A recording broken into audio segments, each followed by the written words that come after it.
Yo la team, c'est King Lord, j'espère que vous allez bien. On se retrouve pour parler de Dragon Ball Daima. Ce sera la toute première review de ma chaîne. Donc n'hésitez pas à me dire ce que je pourrais améliorer ou autre. Tout commentaire bienveillant et le bienvenu.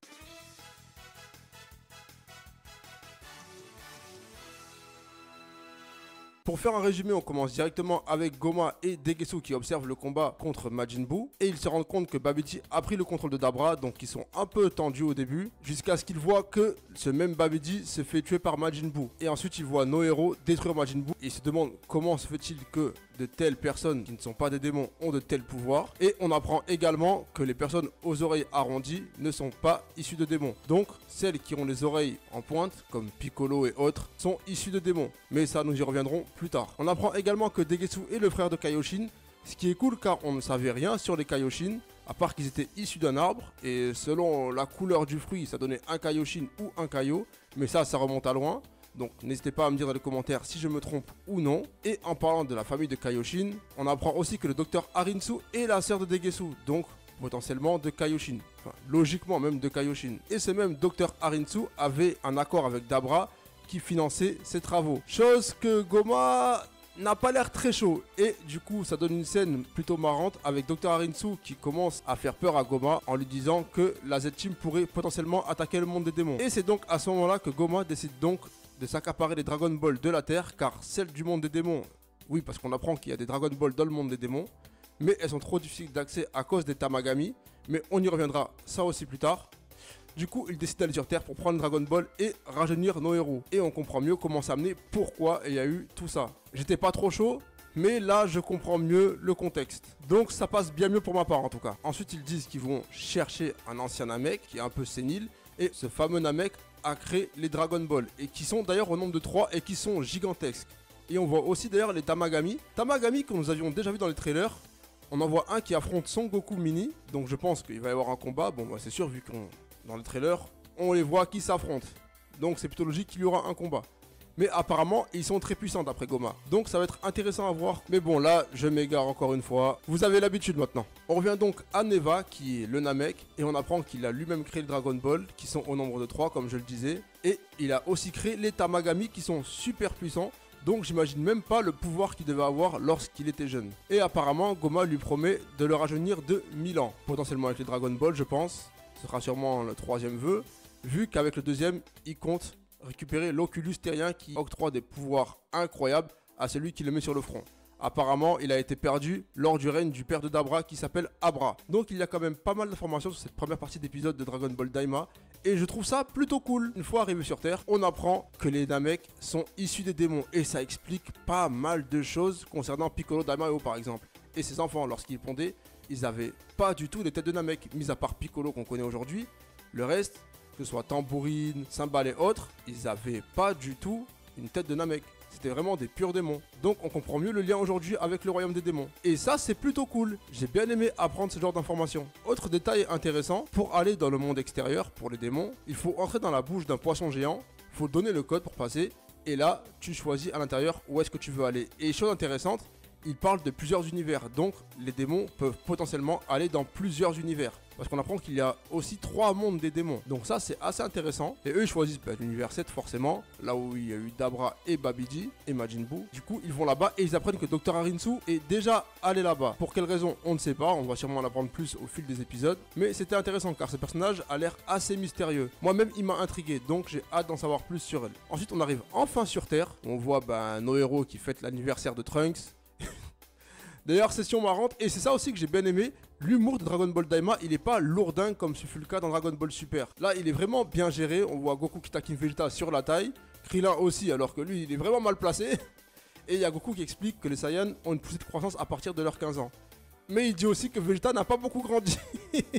Ce qui mène à un moment assez drôle pour le coup. Moi-même j'ai ri en live. Pour ceux qui étaient présents, vous vous en souvenez. Moi en tout cas j'ai bien aimé l'humour. Ensuite on arrive au palais de Dende qui ont envie de participer à la fête. Mais Dende lui dit que non, on sait jamais, si se passe quelque chose, il faut être présent. Chose qui arrive directement. Parce qu'on voit le vaisseau de Goma, Degesu et Neva arriver. Et d'ailleurs Neva il a 2 sacrés pouvoirs. On voit qu'il rassemble les Dragon Ball d'un coup d'une seule main. Il arrive à les restaurer avant les 1 an, parce que normalement il faut 1 an pour que le Dragon Ball se restaure et qu'on puisse appeler Shenron de nouveau. Lui il arrive à les restaurer directement. Ensuite on a une scène, vous savez de quelle scène je parle. Je parle de Dende qui essaie d'empêcher Degesu d'appeler Shenron, qui le rembarre aussitôt. Et là, t'as Mr. Popo qui lui dit « Vous voulez un jus ?» Oui, vous voulez un jus. Même moi, j'ai halluciné, je me suis dit « Mais pourquoi Mr. Popo? Pourquoi ?» Mais c'était marrant en soi. C'était marrant en soi. Ensuite, on a droit aussi à un combat entre Goku et Vegeta. Et d'ailleurs, vous allez voir qu'il y a des scènes manquantes. Il y a des scènes qui étaient dans le trailer, mais qui n'étaient pas dans l'épisode. Pareil pour la censure, parce que l'épisode a été censuré. Mais ça, on en reparlera juste après, en parlant d'informations qui étaient pas mal, mais qui ont créé une incohérence. Mais je vous avoue que je préfère quand même ça au Redcon qu'il y a eu dans DBS, hein, dans l'Arc Black. Et vous voyez bien sûr de quoi je veux parler. Des Potara. Kaioshin dit à Goku qu'ils sont allés dans le corps de boue et que le corps de boue libère un gaz qui a pour effet d'annuler la fusion. Et honnêtement, c'est ce qu'on se disait tous il y a fort longtemps. Et je suis content qu'ils aient remis ça au goût du jour plutôt que le fameux Redcon dès 1h. Bon, après pour les Kaioshin, normalement c'est définitif. Mais je préfère ça, aller dans le corps de boue, les recracher et ensuite ils redeviennent séparés. Mais du coup, ça crée une grosse incohérence avec DBS. Ou même avec Battle of God par exemple. Parce que Dragon Ball Daima doit se situer entre Battle of God et la fin de Dragon Ball Z. Après le combat de boue en tout cas. Mais dans Battle of God, on voit que Kaioshin et Kibito sont encore fusionnés. Et qu'ils défusionnent à l'arc Champa justement. Donc là on les voit déjà défusionnés. Est-ce que ça crée pas une incohérence pour la suite? Ou vont-ils refusionner? Je ne sais pas. Attendons de voir la fin de Daima pour se prononcer là-dessus. Pour le moment, j'aimais juste cette hypothèse parce que je ne sais pas où ils veulent aller avec ça. Enfin bon, maintenant passons aux différences.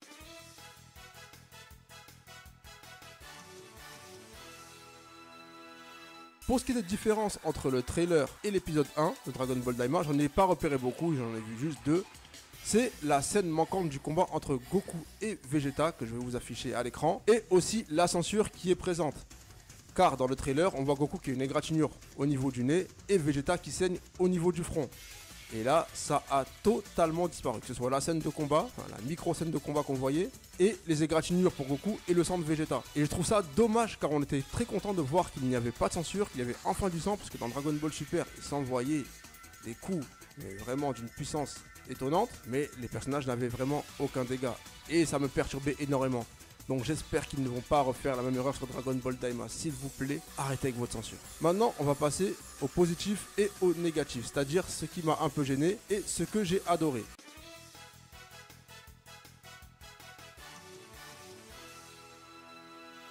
On va commencer par le négatif, les incohérences par rapport à Kaioshin. Mais comme je dis, là-dessus, on se prononcera plus tard. Donc pour le moment, c'est un peu trop tôt, puisqu'on ne sait pas comment va se terminer Daima, s'ils vont refusionner par la suite ou pas. Mais pour le moment, c'est sûr que ça crée une incohérence, donc attendons de voir. Deuxième point, la censure. Comme je l'ai dit, je trouve ça dommage qu'ils aient mis de la censure, alors que dans les trailers, on voyait clairement du sang et des égratignures. Donc j'espère que par la suite, ils vont enlever ça. Troisième point négatif, encore des Dragon Ball. Je dis ça parce qu'on en a sur Namek, sur Terre, sur Céréales, les Super Dragon Ball, et maintenant dans le monde des démons. Donc ça nous fait 5 jeux de Dragon Ball. C'est énorme. Ça veut dire qu'au moindre problème, il y aura toujours une solution. Même si dans Z, il y avait des solutions, des fois c'était plutôt compliqué. Donc on avait un peu de tension. Là, on se dit qu'on a 5 jeux de Dragon Ball. Donc ça va être très facile. Niveau tension, ça va être compliqué. Bon, même si niveau tension, vous savez, tant qu'on n'a pas dépassé le 28e Tenkaichi Budokai, ça va être compliqué. Mais le fait qu'on ait beaucoup de Dragon Ball, ça pose quand même assez problème. Quatrième point, les traductions. Moi, je l'ai regardé avec Crunchyroll. Voir Kai Supreme et Boule de Cristal, alors que le nom du manga, l'anime s'appelle Dragon Ball, ça me fait mal aujourd'hui. En 2024, ça me fait mal. Crunchyroll, s'il vous plaît, réglez ça. J'ai vu que ADN avait fait des modifications au niveau de la traduction. J'espère que Crunchyroll va suivre le même chemin, parce que vraiment, voir Kai Supreme et Boule de Cristal en 2024, ça ne le fait pas du tout. Cinquième, mais c'est là où vous allez me dire, mais qu'est-ce qu'il raconte? Piccolo, là c'est plus un questionnement, parce que Piccolo, comme tous les autres, a été rajeuni à l'âge de 7 ans. Mais est-ce que vous vous rappelez l'apparence de Piccolo à 7 ans? Si non, je vous laisse réfléchir. À ce moment-là, on est déjà au combat contre Raditz, donc Piccolo est adulte. Parce que je rappelle qu'au 23e Tenkaichi Budokai, Piccolo n'a que 3 ans, et il a déjà sa taille adulte. Donc là, le voir enfant à 7 ans, ça m'a paru un peu bizarre. Et ça, au début, j'y ai pas pensé. J'ai pensé juste avant de tourner cette vidéo. Et je me suis dit, mais attendez, Piccolo, normalement, il n'est pas censé être gamin à cet âge-là. Et comme j'ai pensé à ça d'un coup, ben je le place ici. Maintenant, on va passer au positif, ce que j'ai adoré, les BGM. l'entrée du docteur Arinsu, la BGM qu'on entend en fond, j'ai adoré. Elle met vraiment dans l'ambiance. Et c'est vrai que c'est ce qui manquait dans Dragon Ball Kai. Par exemple, moi je n'ai pas du tout apprécié les BGM, à part 2-3. Et pareil pour Dragon Ball Super, j'avais vraiment du mal. Et là, dans Dragon Ball Daima, j'étais littéralement pris dedans et ça fait plaisir. J'étais vraiment dans l'univers et honnêtement, j'espère que ça va continuer sur le même chemin. Deuxième point positif, l'or de Dragon Ball s'agrandit. J'ai trouvé ça très intéressant. Honnêtement, j'ai adoré toutes les informations qu'on a eues lors de ce premier épisode, que ce soit pour le frère de Kaioshin, pour le docteur Arinsu, pour Dabra, pour les Namek, pour les Dragon Ball et les Tamagami. J'ai adoré voir le lore s'intensifier comme ça. Donc j'espère vraiment que ce sera bien exploité. Troisième point positif, on explore enfin le monde des démons. Ça fait plaisir. Depuis le temps qu'on en entend parler, depuis Dragon Ball Online, peut-être même avant, je ne sais plus. Mais je sais que depuis Dragon Ball Online, on parle beaucoup du royaume des démons.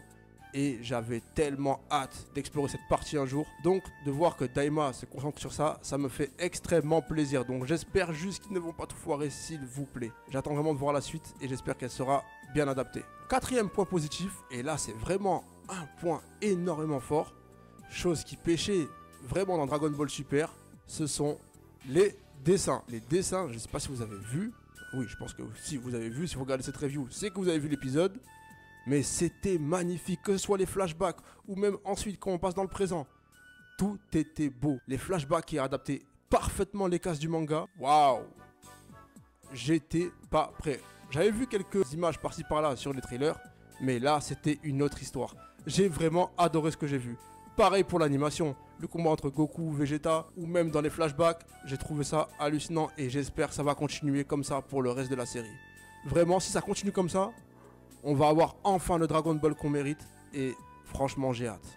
J'ai hâte de la suite, j'ai envie de voir l'épisode 2, j'ai trop hâte. Cinquième point, l'humour. Comme je le disais dans DBS, je le trouvais lourd et c'était pas drôle. Enfin, pour ma part, je trouvais ça pas drôle. Pour vous, je ne sais pas, mais moi je détestais.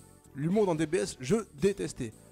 Là, honnêtement, que ce soit la blague sur la taille de Vegeta ou encore Goma que je trouvais au premier abord affreux. Bon, il est toujours affreux, ça ne change pas, hein. Charisme zéro, mais j'ai bien aimé ce personnage. Parce qu'il m'a bien fait rire, avec ses têtes un peu bizarres, ses réactions.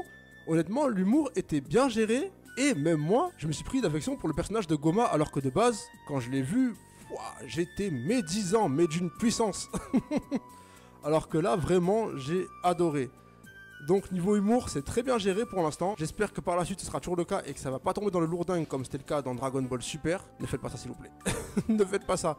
Gardez ce même humour. Et sixième point, mais ça va avec l'extension du lore de Dragon Ball, c'est le fait d'en apprendre plus sur la famille de Kaioshin. Le fait qu'il a un frère et une sœur. Je me suis dit, ah c'est cool, on en apprend plus sur lui. Parce que de ce qu'on savait de lui, c'est qu'il était avec les autres Kaioshin et qu'ils se sont tous fait décimer par Majin Buu. Donc là, le fait qu'on en apprenne plus sur lui, c'est plutôt cool et j'ai hâte de voir la suite. En tout cas, c'est la fin de cette review. Je pense qu'on a exploré tous les points. Dites-moi s'il y a des choses à améliorer, si la vidéo vous a plu. N'hésitez pas à commenter, à liker et à partager si la vidéo vous a plu.